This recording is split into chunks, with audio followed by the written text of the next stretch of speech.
ఈ ప్రభుత్వం వచ్చి 19 నెలలు అయినా కూడా ఈరోజు ఈ గవర్నర్ గారి ప్రసంగంలో కూడా ఉద్యోగస్తులకు మేలు చేసిన పరిస్థితి ఎక్కడా కూడా కనిపించలేదు. ఈరోజు చూసుకుంటే 19 నెలల్లోనే 3.22 లక్షల కోట్లు అప్పులు చేసి ఈరోజు దాదాపుగా ఉద్యోగస్తులకు కూడా ఇవ్వాల్సిన బకాయిలు 31,000 కోట్ల అప్పులు ఉన్నాయి. ఆ బకాయిలు చెల్లించాల. అనేకమైన ఈ ప్రభుత్వం వచ్చిన తర్వాత ఆ రోజు వాలంటీర్లు కూడా ఏం చెప్పారు, మేము అధికారంలోకి వచ్చిన వెంటనే 10,000 ఇస్తామని మభ్య పెట్టి మాయ చేసి వాళ్ళ వాలంటీర్లకు మభ్య మాటలు చెప్పడం జరిగింది. ఈరోజు వాళ్ళ అధికారంలోకి వస్తేనే అసలు వాలంటీర్లను పట్టించుకునే పరిస్థితే లేదు.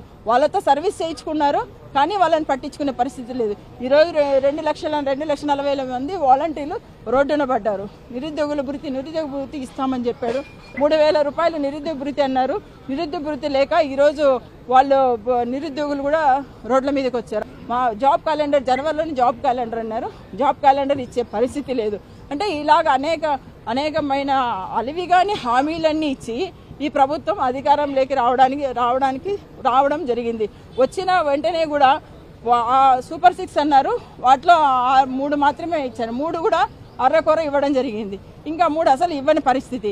అంటే ఇలాగ అన్ని అవాస్తవాలు మాట్లాడుతూ ఈ పరిపాలన కొనసాగిస్తున్నారు ఈ ముఖ్యమంత్రి గారు.